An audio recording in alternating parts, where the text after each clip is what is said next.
and good morning, good afternoon, and good evening to all of you, depending on where you are in the world. Welcome to yet another session of Inspiring Conversations. Um, Today, like always, I want to remind you that you can find the conversations on YouTube, Spotify, LinkedIn, Facebook, and if you only remember Inspiring Conversations, then just use Dr. Google or Mr. Bing to find us. But it's easy because it's not under my name, because that is as difficult as it can be. Welcome to my stream, yet again, I'm live from Kópavogur, Iceland, as always.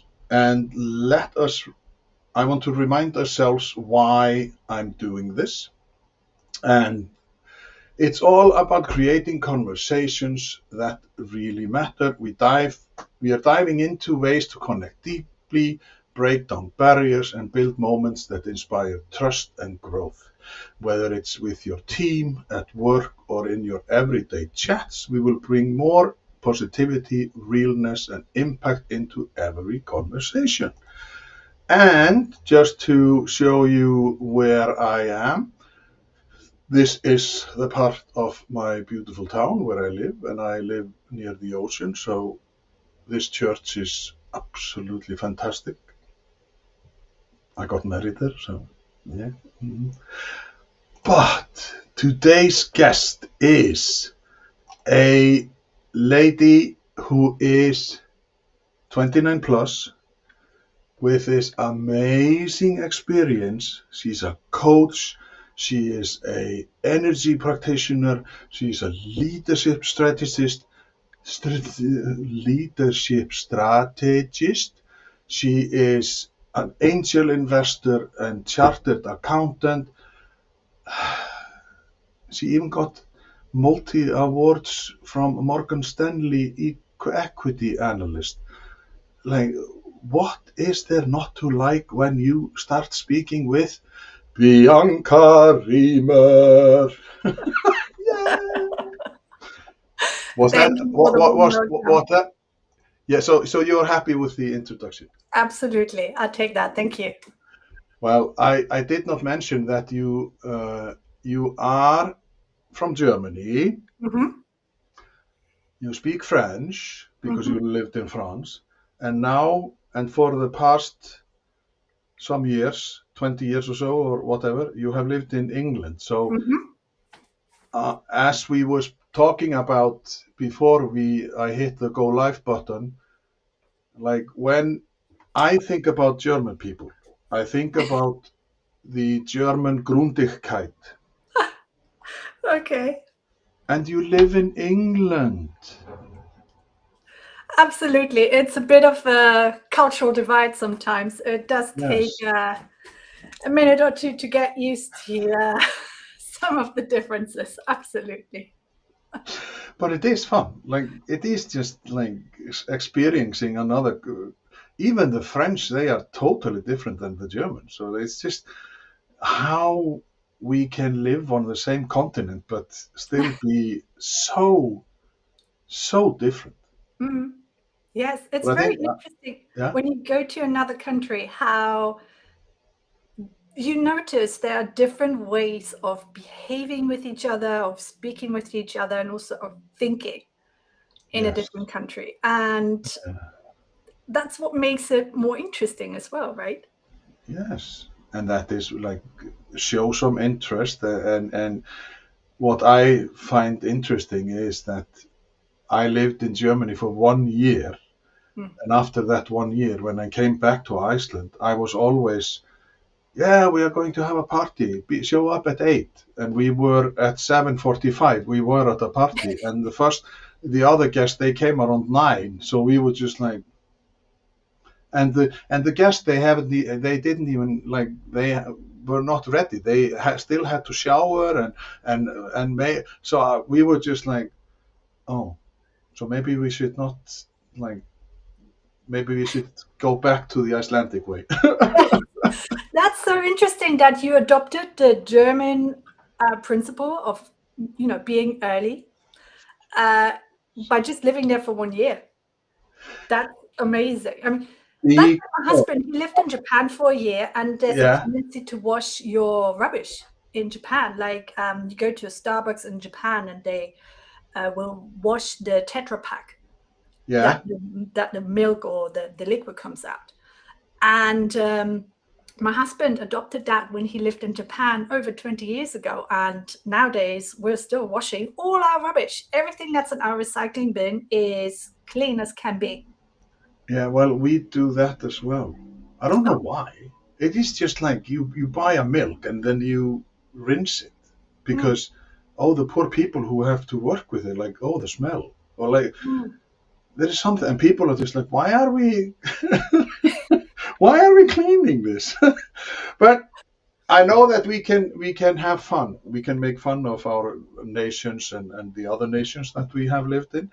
So who is Bianca and why, like, looking at your stuff, like, Mhm.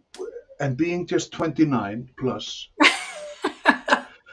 how Almost on like, 47. So, yeah, well, but when did you, how did you, well, like, you have done a loads of stuff, mhm, so, and had children mhm. somewhere in between.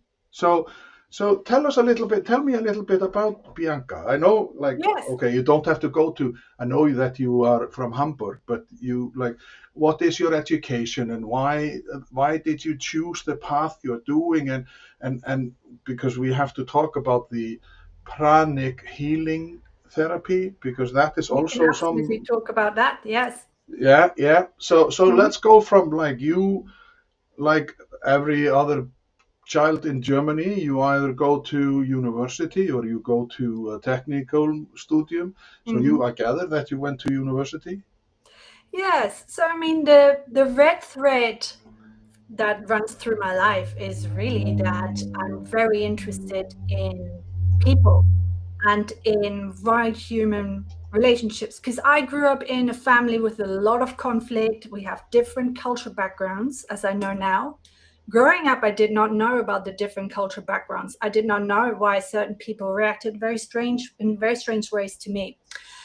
So I was always very curious to learn about people and also to travel because I was looking for answers to why people behave the way they behave and why it Hmm. is so hard for people to be happy with what they have, to be grateful um, uh, with what they achieve. And what I noticed was that, for example, when I worked in investment banking, is that no matter how hard people work and how many achievements they get, a lot of them still feel really empty on the inside and it's never enough. And hey, one more bonus, one more promotion, and then hopefully I'll finally get what it is that I'm looking for. I finally feel good about myself and I feel good about my achievements.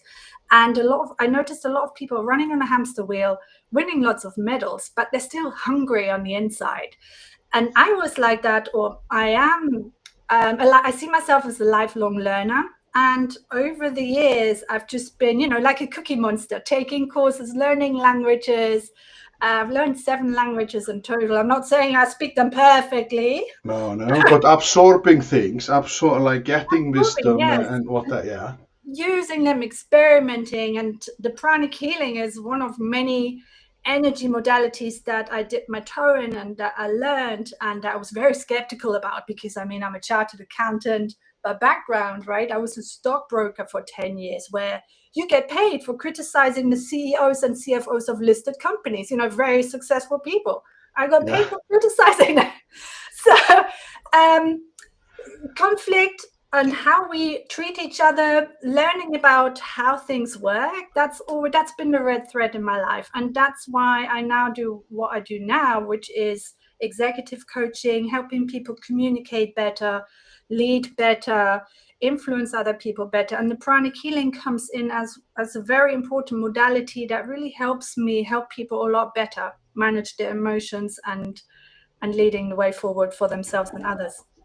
But when you say that in your family there was this maybe conflict and stuff, like, were you put together from many nations, or because Germany is filled with lots of cultures and good culture. Like, there is so much energy, and I loved it in Germany when I was there. And the mentality. But okay, one thing that the Germans have also, that is that, yeah, I will spend the money when, and then they keep it so for so long that they can't even enjoy it. Yeah. But what was it that when you were growing up, what was it that you noticed? Like, is it because did you have some Polish in your family? Because then again, they are totally different. Like it's just like bonkers when you look Absolutely. at. Yes. So there's different cultures in my background, different nationalities, and also very different ways of thinking as well. So one part of my family were entrepreneurs, another part of my family were people who were employed by the government. So very different ways of thinking. So there's conflict on many different levels. Yeah. And I later then learned that, about my cultural background, because that was never talked about. My grandfather's cultural background. So he grew up as a German person in Poland, and Riemer is a Jewish surname. So there's a lot of conflict between the different families, and what happened to the family during the war, etc. And which then also influenced how certain people treated us. Like, I was kicked out of my religious education class at school because people like me aren't welcome there, even though I was baptized. And then the teacher said, "Oh, you should have never been baptized. Who authorized that?" It's just very Okay. of thinking. At the time, I just thought the guy was crazy. I Yeah. just Yeah. didn't, I asked my mom, he said that, I don't understand what's his issue, because God loves everybody. So what's his issue? And he's supposed to represent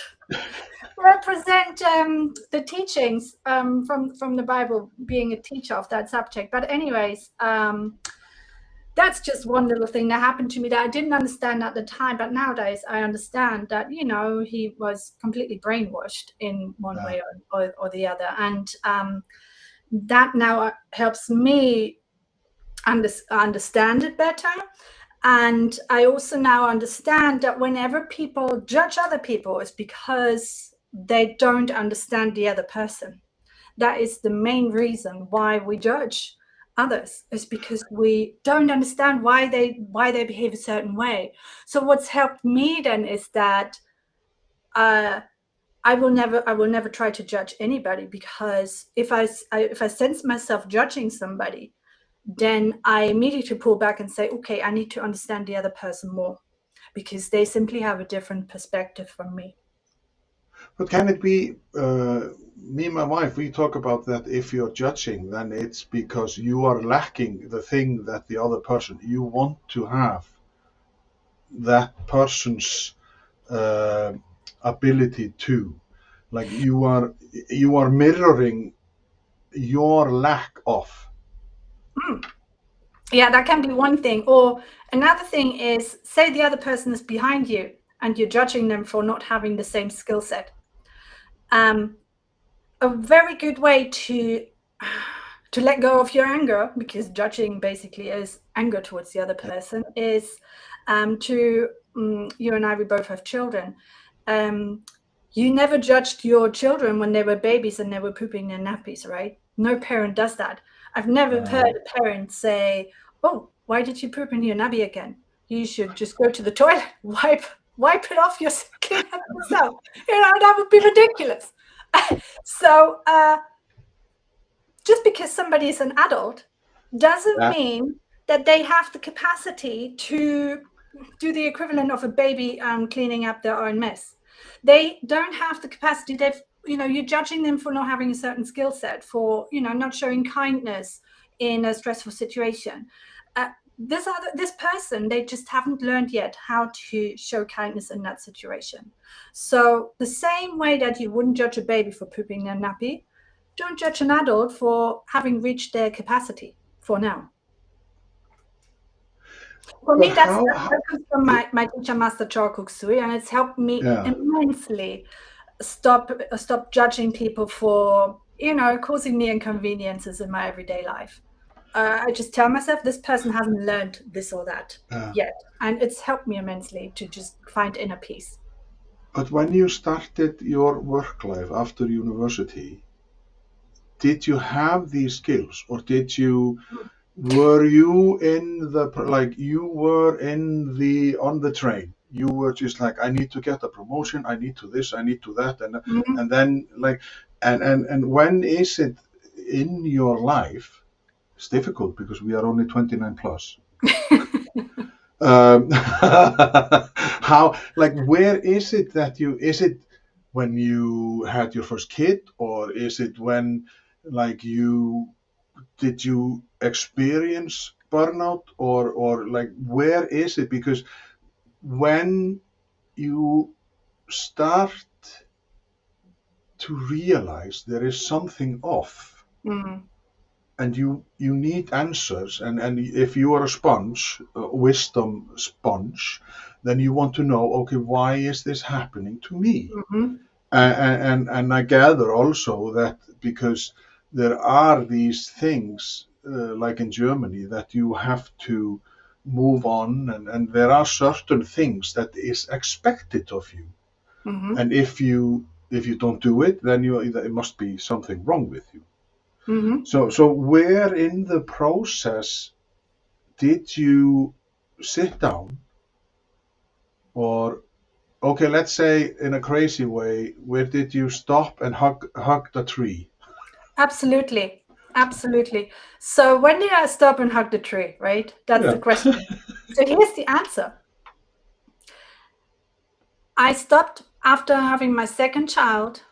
This was after my parents both died when I had my two children. We moved house and I went back to work into the job that I used to love. And I looked out of the window and had all these, screens with stock market prices flashing at me. And I used to get really excited about that. But I looked out of the window and I was like, what am I doing with my life? And I saw this speedboat on the River Thames in London. And I was like, Ooh, I don't care about the stock market. I want to be on that speedboat.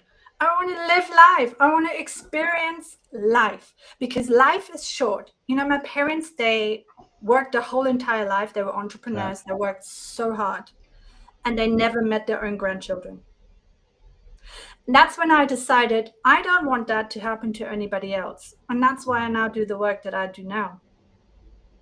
I just want to take a little break because Suganth, he's from India, a Mm-hmm. great guy, and he's doing fantastic. I recently spoke to him. So he says judging is easy because instinctive, Mm-hmm. a default wiring inside us, because that has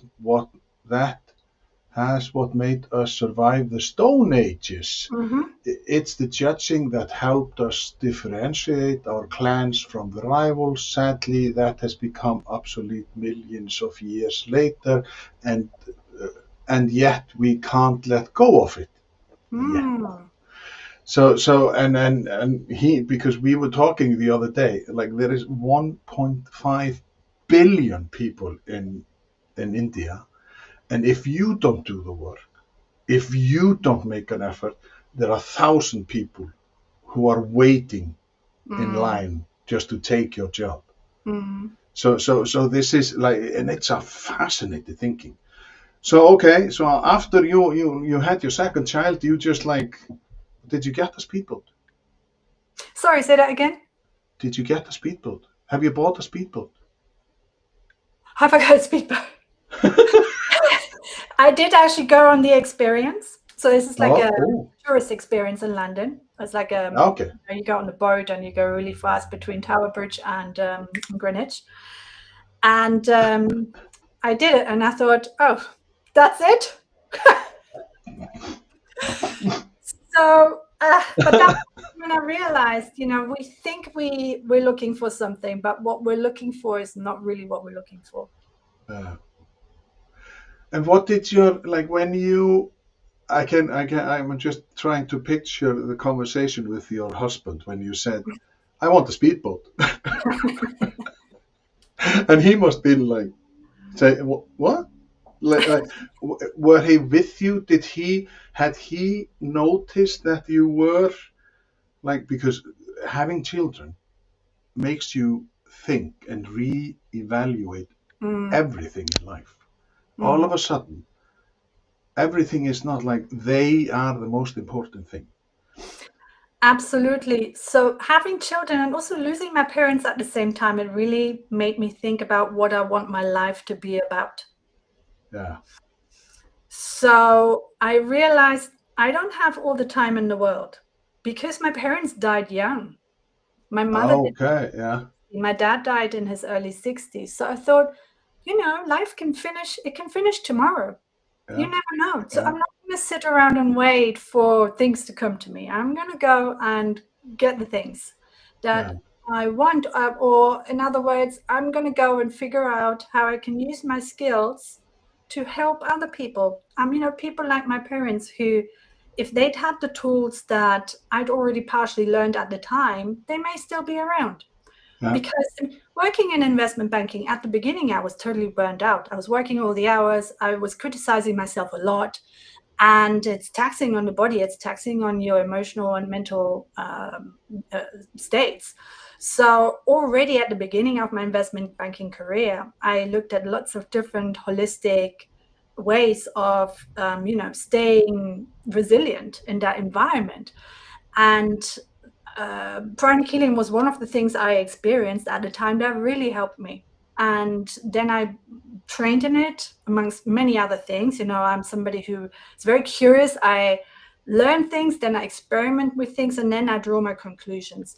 And once I learned pranic healing and I learned other things, my conclusion was that pranic healing is a lot faster in helping people than the other things that I learned. I mean, we can talk about that. Yeah. But what did your husband say?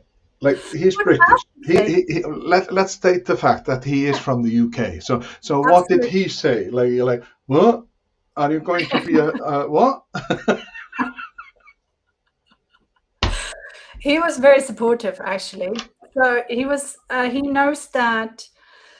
um, he knows that whatever I get involved with, I don't, excuse my Yes. French, half-ass things. I do them Yes. properly. You That's where my go. Germanness comes out. Yeah. It's all I or nothing. Yeah, no, I do it properly. I'm Yeah. also Yeah. my Yeah. star sign is a Virgo. I'm a double Virgo, by the way. So yeah, I can be a real pain in the backside, but I do stuff properly. So what does that Wow. mean? I learned it and I followed the book step by step. So because pranic healing there's nothing mystical about pranic healing, because people, as soon as they hear the word healing, they say, "Oh, it's all mystical." It's nothing mystical And about it. It's tea and the smells and aromas and blah Yeah, blah we blah. don't have any of that. We just have a set technique, set protocols, and it's based on cleansing and re-energizing the body so the body can heal itself faster. And it works for physical and emotional and mental issues. And I didn't believe any of it when I started training in it. I was just curious about it. And then over time, as I started using it on my clients, I used it on family members, and I just couldn't believe the results, the speed of the results and the effectiveness of the results. I mean, one child, they were going to put the child on life support because the child had a really bad infection.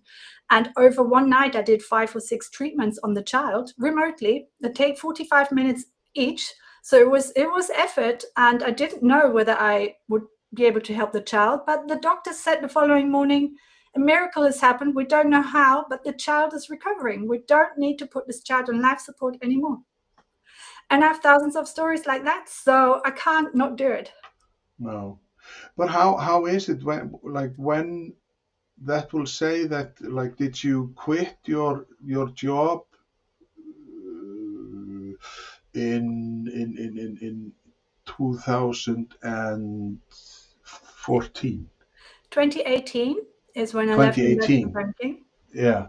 So and what had you become the pranic healing therapist at that No. point, or did you? So what did you go? Because you say on your website, which is, I'm going to let it roll a little bit under our pages. It's Mhm. biancariemer.com. So Mhm. people, please visit her website. So you have a loads of stuff, but you say on your website you specialize in helping senior professionals overcome burnout, strengthen emotional resilience, enhance confidence, and lead with clarity, authenticity, and impact. And that brings me to our conversation because Mhm. the name of the game today was Calm Under Pressure, Leading When Everyone is Watching. Mm. Because the, like you have to be composed Yeah. when when the house is burning. You need to be the one. But as I know from my own experience, you never know who is going to crumble, Mhm. because you can see a person and say, oh, this one will never run in case of, but then it's just like boo, and then you are maybe the person who stands and ba ba ba ba ba ba, ba do stuff. So Yeah. why, like, we I wanted to talk about the questions, like, why is it that some people are like much steadier under pressure, while other are maybe more, what do you say, confident, or they lose confidence. Mhm. Let's start with that. Yeah. Let's start with that question. Mhm. So in general, when you notice somebody is being very calm under pressure, in most cases, the person would have done some work on themselves and they would have learned how to be very intentional with how they come across to other people. So as they develop as a leader, their focus will be less on themselves and their own emotional turmoil. And they will have the mindset that, hey, now is where I really need to show up for the others. So you see this with public speaking experts or people who speak on stage a lot. They tend to not focus too much on themselves. They tend to focus on the audience and how they connect with the audience and what they can give the audience that the audience needs right now. Great leaders focus on the people they need and what do the people that they need from them right now to move forward towards the vision, the goal, to overcome the Yeah. challenge. So the focus is not so much on yourself, the focus is on the other person or on the other people. Once you do that, the calm is already there. The calm is always there within you. You just have to be able to center into that calm. And it's an intentional process. It's a learned process that anybody can learn. But how is it when looking? I have there is no. I have never hidden it. My father was an alcoholic. My mother didn't drink. She didn't smoke. My father smoked 3 packs of non-filtered cigars or Mm. cigarettes, like his whole year. Still became 85 years old. Mm. Unbelievable. And he was a chef, and so he ate a lot. I don't know why I said that. But like, what is it that, like, and I know that what I have in my rucksack, like, I was always the clown, but I know that in a difficult situation I somehow show calmness, and I don't know Mm-hmm. why. So Ah. in your case, in your case, like, if, like, how did you have to learn it, or, like, because we talk about leaders and who become leaders. Are those people, are they ready to become leaders? Are they thrown into the mix and then you just like, oh yeah, you look good, you are, like, your mind is fine, but you can be horrendous when it comes to talking to people. Mm. Like, so what is in your experience? What surprised you when you started looking into this? Like, oh, I have this. I didn't realize. I like, oh. So what, like, and you could connect it with your upbringing, maybe. Yes. Yes, absolutely. So what I noticed when I started working as a stockbroker at Morgan Stanley was that there's different ways of influencing other people, and that the secret lies in understanding how the other person thinks. Once you understand your audience, it becomes a lot easier to influence your audience. That is really the key. So Yeah. a lot of people make the mistakes on focusing on themselves, focusing on their body language, how their voice sounds, eye contact, all the little details, and they drive themselves crazy with that stuff. Here's the secret. Once you focus on the other person and you know what they need from you and how you need to be in order to be able to influence them and give them what they need from you, your nerves are going to calm down because your focus is on the other person, not on yourself. And they will appreciate you so much for it because all your attention is on that other person. You give them attention, and that is the rare commodity that nobody really gives people anymore these days. It's their attention, right? So that is what I figured out myself step by step over the years as a stockbroker. And once I cracked the code, my career skyrocketed. It's really the ability to listen to the other person, listen to what matters to them by really watching them, giving your attention, using your sensory acuity, and then mirroring that back to the person by using the words that they use, where their light up when they say the words. You mirror their body language, their tone of voice, etc. There's a connection that happens. That's when it becomes a lot easier to influence the other person, even if your opinion is completely different from the other person's opinion. A lot of people disagreed with me when I was a stockbroker, but they still gave me points and prices because they liked the angle, they liked the perspective that I was able to give them in a very non-confrontational way. And I think that's what really the world of business needs right now. When I work with leaders and they're trying to get these skills of being able to influence other people better, the big aha for them is like, oh, I don't need to win. I don't need to win, or I don't need to let the other person win. We can work things out together, and then together we can achieve more than either of us can achieve separately. So the sum of the two people working together is bigger than the sum of the parts. That's the big realization. And then everything changes. Once you're not scared of making a fool of yourself anymore, or losing or not winning, real collaboration, cohesion can happen. Yeah. I just want to say hi to Christy. She is saying hello from Florida. Hello, Christy. So we are all over the pond.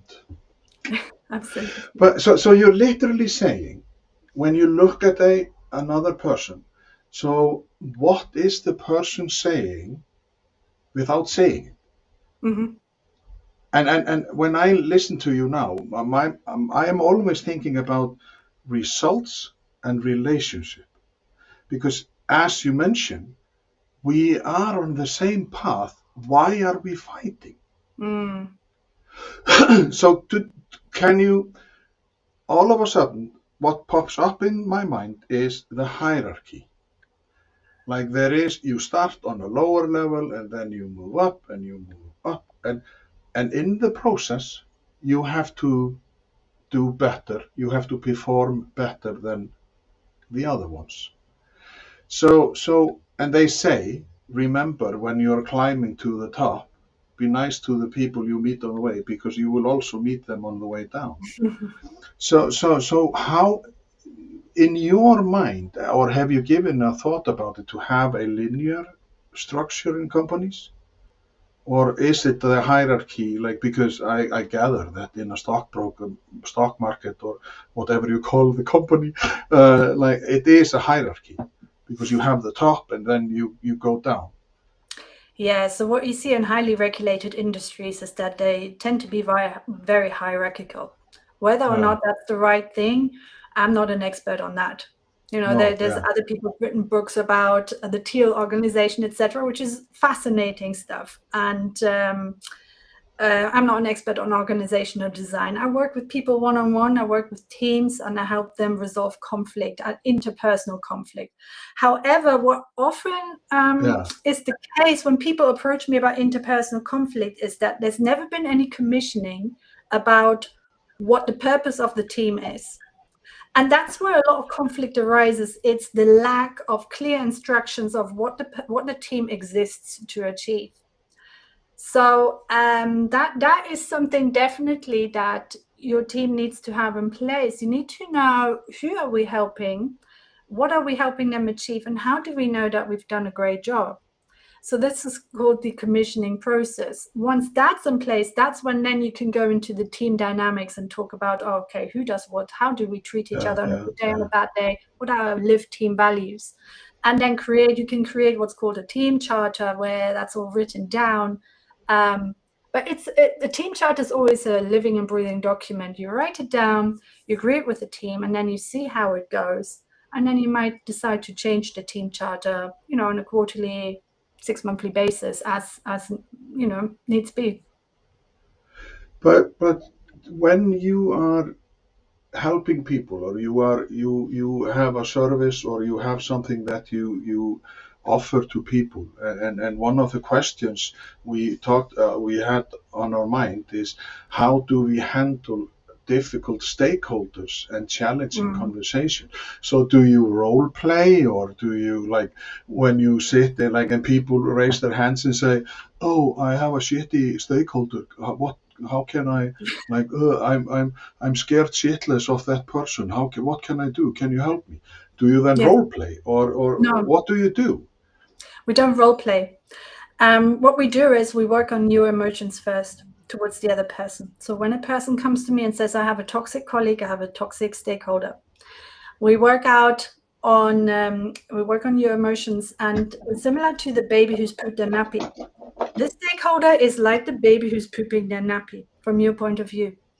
So we're going to have to work out how you feel towards that stakeholder, and how you can try and see the stakeholder as just another human being who's trying to make the best out of life, who's trying to figure out their way through life. That in all the communications trainings that I've trained in, that is always a key component, is to get clear on the stories that you're making up in your mind about the other person. Because, like Professor Peter Hawkins says it beautifully, he says there's no toxic manager, there's just a manager who hasn't figured out yet how to manage people properly. So there's no toxic stakeholder, there's just a stakeholder who hasn't figured out, or you haven't figured out how to collaborate with that stakeholder yet. So once you get clear on that, you're able to let go of your negative emotions towards that person, which does take a lot of time in most communications trainings. But once you're able to let go of all that toxicity towards the other person, that's when you're ready to have a conversation with them. Now I'm very grateful for pranic healing, because it really helps me to help the other person really fast, because pranic healing can literally take the negative thoughts out of your system much faster than you're trying to, do journaling or therapy or anything like that, because we're extracting things from your system. And it works time and time again with very senior execs, where I have a story. Can I tell you a story about one person? Oh, yes. I love stories. Bring it on. Fantastic. So this person, she worked in a really tough environment where people are very direct with each other. Now, there is a stakeholder who goes around other teams and tells the other teams, hey, this team, her team is rubbish, and just complains about her and her team, how they're stopping him from making business, making sales, etc. So she hears about it, and she's like, ooh, this guy is ruining my reputation. I need to confront him. And she hired me to help, have a conversation with this toxic stakeholder. And here's what we did. And she was very open towards it, so it worked really fast for her. We extracted the negative thoughts from her system towards this person. She was able to see him as just another person trying to make his way through life. And then she was able to invite him to a conversation in a very non-confrontational, collaborative way. So, because here's the thing, the culture of the meeting is set by the invitation. So the invitation itself already You can't have any negativity in the invitation. So it's a very neutral invitation that stated, hey, I want to work out a better way of collaborating with each other. Let's have a meeting. So in the meeting then, she restated the positive intention just to help him feel safe so he doesn't feel attacked. Even though you might say, yeah, but she's attacking him because she doesn't want him to say rubbish about her team anymore. But she then said, look, here's what I heard. You said this and this to that team. So very factual, she stated what she's heard. And then she said, look, it doesn't make our team look good. From my point of view, our team doesn't look very good. And I would have preferred you tell me directly, but I want to hear your point of view. So she invites him, very neutral, to share his point of view. And I mean, long story short, obviously we trained her on how to react to him, how to make it safe for him so he doesn't feel threatened or attacked or criticized.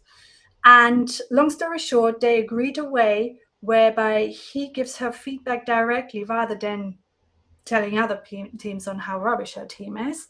And then she tries to incorporate it in her everyday, workflow. So that's how they left after the very first non-confrontational conversation like that. So most people would have expected a shouting match, right? If you confront somebody saying, hey, you say rubbish behind my back, what's that all about? But because she let go of her toxic thoughts, invited him in a very collaborative way, he felt safe enough to collaborate with her. And then you build on that in future conversations. But how is it? Because sometimes when I meet people, and my wife, she always uses me as the buffer. Like she is like, okay, what does your gut tell you about this person? And I either just like, oh, fantastic, or just like, no, like let's keep them away.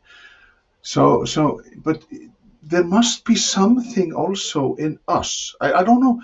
Sometimes I just can't explain why I get this sixth sense. Yeah. Fantastic. About a person, and I'm just like, okay, there is something here, but yeah. And that okay, I really don't need that person in my life, or I need this. Like, so does pranic healing come into that, or like how because this is very much like Yes. Okay. So you mentioned your gut feeling, you mentioned your sixth sense that you get about certain people, right? Other people call it their instinct, their intuition, sixth sense. There's different words that we use for it. It's basically what you're becoming aware of is a certain energy that the other person is emitting, and you notice that your own energy is not congruent with the other person's energy. So you are basically repelled energetically by that other person. And you call it your gut feeling or your sixth sense, but it means that you're aware of a certain degree of energy. And different people perceive it in different ways, or express it with different words. But basically, we all live in an ocean of energy. There's so much going on around us, but our eyes and our brains have got different abilities of making sense of it, of perceiving it in different ways. Some people can see a lot of energy. Most of us can see a little bit of energy if we relax and defocus. We can see energy. In pranic healing, we scan energy. So it's something that everybody can learn. You literally use your hand for scanning energy. You can scan the energy field and different energy parts of the body to then, it's part of a treatment that you give another person. So, but long story short, we all have energy, and different people have got different perceptions of it. But say I've coached a lot of equity research analysts. So our job was, that's the job I did at Morgan Stanley, as a stockbroker. You basically sell ideas about stocks either going up a lot or going down a lot in the stock market. And I've coached a lot of other equity analysts like me too. And what most of them would admit is that they get an intuition or gut feel about a stock. They just know within themselves, this stock's going to go up or this stock's going to go down. Now, you still have to write A report, yes. on the stock. So you get the intuition. Then you have to use your analytical mind to make sense of it, validate your intuition, and write a report using data and analysis and all the rest. And if you're honest with yourself and really think about it and be honest with yourself, a lot of what you do in your life is your intuition who leads you somewhere. Then you use your analytical mind to justify it to yourself. So earlier you were asking me, hey, Bianca, how did you end up in London? Right. Yeah. It's just something that happened. Like my analytical mind can't make sense of it because the weather is rubbish and, I can't explain it to people. But it's probably my intuition knew that this is the right place for me to do good work. It's probably the scones or something like it's a food. But before we change the subject, because time flies as like when we are having fun. So is calm, is that an underrated leadership skill? Like, would you place that under a soft skill? Because your friends, like when you started thinking about, okay, what do I want to do with my life? I don't want to be here. I rather want to be on a speedboat. I do like, how can I live life? And you said, yeah, I'm going to be a pranic healer. Like that's the given scenario. So did they just, okay, how long does the doctor have opened? Or like, what did people say? Because like, is this a soft skill that you have to be calm? Because sometimes, as they say, like leaders, like you can't force stuff, because then people just get this and you are like cross your hands and no, Yeah. So is it a soft skill? Definitely. So when you say calm, there's different ways of being calm, right? Being calm can be a stress response.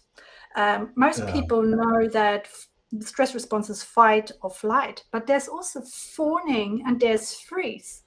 So when somebody freezes as a stress response, the rabbit in the headlights kind of freezing, they may appear calm to somebody, but it's really a stress response. The stress levels are very, very high.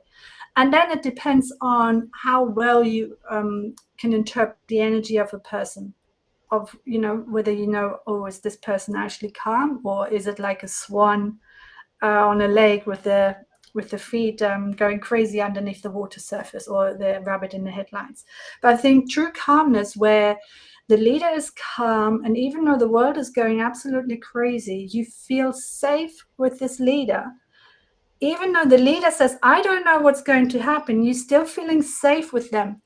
The reason why you're still feeling safe with them is not because the leader's taken acting lessons and body language lessons, etc. It's because the leader themselves feels relatively calm inside, and they radiate that calmness.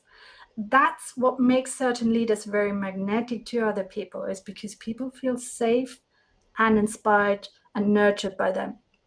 So great leader will always have two things. They will have an inspiring vision for the future that people buy into, and they will also be very nurturing towards the people that they have gathered around them to achieve that vision.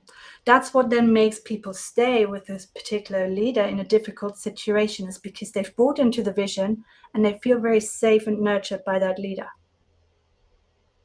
Yeah, and with a vision comes clarity, and they know just where they are going and stuff. But okay, now we have 10 minutes left. So now I have Googled pranic healing, and I quote, is non-touch energy medicine system that accelerates the body's natural self-healing process. So where on earth did you find this? And what was it that you like, what drew you into this? Because this is the image I have of you. Like, you are calm, you are like, you know what you're talking about. it's beyond me that you are a stockbroker and whatnot, because I'm just like, no, that can't be. But that's my like. So how did you came across? When did you come across the pranic healing, and give us some more stories about people who are like surprised, because I love it when it's like, the old dogs, as they say, you can't tell you can't teach an old dog to sit, and then Yes. you come and just like la la la. Yes. So, how did I come across pranic healing? So, I trained in a lot of different things. So I've Yeah, always been interested in energy, and already when I was a stockbroker, I trained as a yoga teacher. I did Vipassana 10-day silent retreats, etc. My boss at the time said to me, "Don't tell any of our clients that you're doing that kind of stuff because it's kind of weird." And then, but and I did this over Christmas as well. So even worse, right? yeah. Instead of using And turkey, I was hopefully going you did not have your vegetarian. kids. I Hopefully you didn't have did not have your my kids for a at the long time, time. because that would have been. Yeah. So, so I'd already had some good experiences with energy stuff. Let's put it like that. I had an acupuncturist that I saw regularly, and I had positive results from doing all these energy things: Reiki, acupuncture, yoga, breath work. I did sound baths back in the days. I don't do sound baths anymore. But then why pranic healing is because, and I trained in a lot of these things, but the way I came across pranic healing, actually, this was interesting. I had no intention of becoming a pranic healer. I thought, oh, healing is for people who wear socks and sandals, and that's not me. I'm way too, I'm a material girl. So, uh, so I actually went to see Tony Robbins, who is like, he Yeah. runs these big seminars where you walk over hot coals and jump around, personal development stuff. And I did that, and I already felt amazing. On the fourth day, we did a meditation, and it was the meditation on twin hearts. And what was very interesting during the meditation is we partnered up with somebody. And in yoga, I'd learned about the spiritual cord, or the pillar of light that comes from the top of your head and goes up somewhere, right? Yeah. It gives you energy. So anyways, it was always a bit mystical for me. I was like, yeah, whatever, they talk about it in yoga books, but maybe it's symbolic in meaning. And also during yoga, they never explained it really properly of what it is. Anyways, he taught us, the person who facilitated the session, his name is Master Stephen Coe. He taught us how to scan the spiritual cord, and there was 12,000 people in the room, and most people were able to scan something. Then during the Twin Hearts meditation, you bless the planet Earth. And he said, let's do an experiment. And we partnered up with two people, one person sitting down, the other person standing up, scanning their partner's spiritual cord. And they started by blessing, their family, their house, then their city, then their country, and then the entire world. Now, here's what happened. And I thought, I'm going crazy. But here's what happened. This person, she was scanning her home, the spiritual cord, I could feel it. And then the more people she was blessing, the bigger her spiritual cord was getting. And I was like, yeah, no, I'm just imagining it, because this can't be possible that, I go to this event and all of a sudden I can scan energy.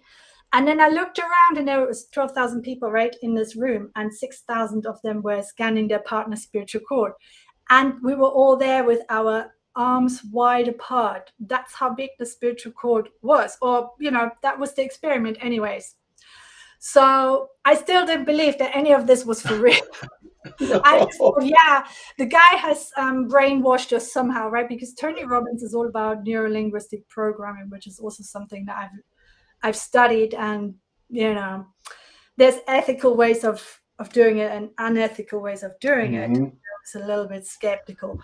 But I was still curious enough to give it a go. And then I went through all the pranic healing courses, and there's a spiritual side to the school as well, which is called Ahatic Yoga. And then I started experimenting with pranic healing, because I was working as a hypnotherapist at the time.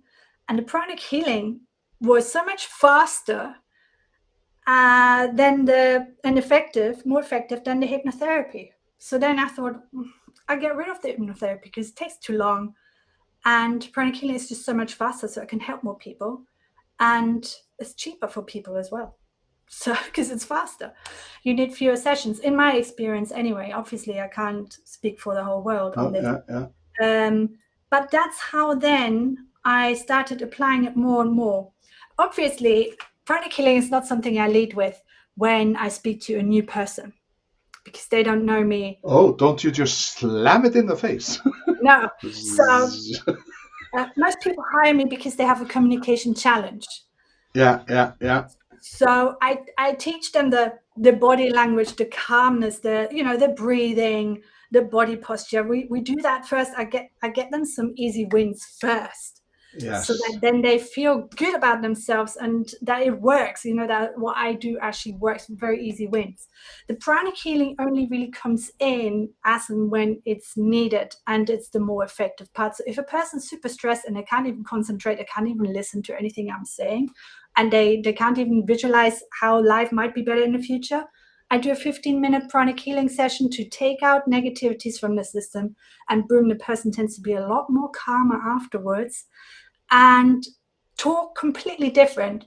You might say it's a completely different person in front of you. But why? Yeah. It's because the negativities have been taken out of the system and they're able to think clearly again and visualize a more positive future for themselves. So that's the value in pranic healing. So now it's story time. So you meet this guy who is 60, 65, and he has a communication problem. And then you say, like, you do your stuff, and then, oh, there is something off in your la la la. So give us like give me another story about a success where people just like, you slap them and you say, no, you don't physically slap them, but they are surprised. They are surprised. And when they are open-minded, what happens when you allow yourself to be open-minded? Yes. A very common story is tech experts. So people with a technical background who get promoted into a leadership position and have to influence more senior stakeholders. The big mistake that they tend to make is they have a 20 slide presentation, 20 slide presentation with 20 slides, and they go into a board meeting thinking that they have to explain absolutely everything about the technological problem to board members. And then board members are just like, okay, thanks, we'll get back to you. And the investment is never made, or the initiative is never taken that they presented to the board. The big surprise comes, when we start working together, is they scrap the slide presentation.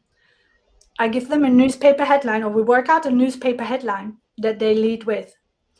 And then they have maximum 5 slides. And they go into the board presentation saying, I have, this initiative that I need your approval for. Here's the 3 reasons, or the problem, the solution. Here's 3 reasons why this is the best option for us. And I invite your questions. I'm going to talk for 5 minutes and then I invite your questions. What was a boring presentation before that nobody listened to becomes a dialogue where directors get actively engaged with the technical expert. The technical expert no longer feels like they need to prove themselves, or it's a job interview, or they no longer feel like they're being grilled like a chicken. And they feel like it's a real expected, it's an eye-to-eye conversation. Yeah. And the board directors have the ability to actually understand the situation and make a decision. So less is more. That's the big insight that technical experts get when they try to influence more senior stakeholders. And it's I turn them into mini stockbrokers, basically. Let's be honest, that's what we're doing. Yeah. But that is also because sometimes people come and they talk about the red wires, the blue wires, and you still haven't got a clue what they're talking about. So I am with you. Less is more. Get to the point and bring 3 ideas for solution, and then we can talk. So, but on the dot, it is 1 hour since we started. And Christy from Florida, she says, excellent session. Oh, thanks, So Christy. that is good. That is good. So just to go through some stuff, because your website is www.biancariemer.com, www.biancariemer.com. I love saying it, www. I don't know why. It's just like I feel posh when I say it.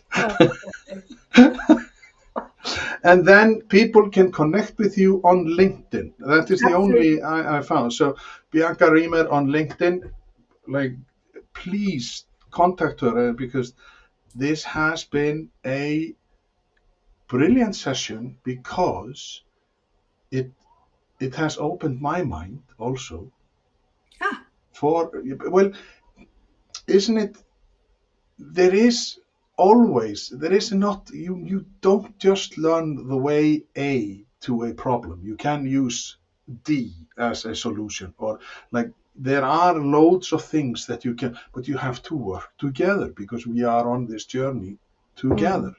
So please, people, just connect with Bianca on LinkedIn, and remember that hands-on coaching is also on LinkedIn, Facebook, YouTube, and Spotify, because listening to this helps us move on. And next inspiring conversation will be Thursday, 9th of July, 2026, where I will talk to Will Steele, and the topic is the hidden cost of being indispensable.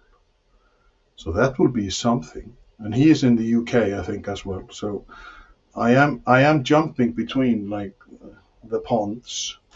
So, and as always, people, loads of thanks to you, Bianca. And as I think you mentioned here, like there is somewhere a truth in this all. But be curious, be interested, be inspired, and be audacious, because you only live once. So thank you very much for this conversation. Thank you for having me.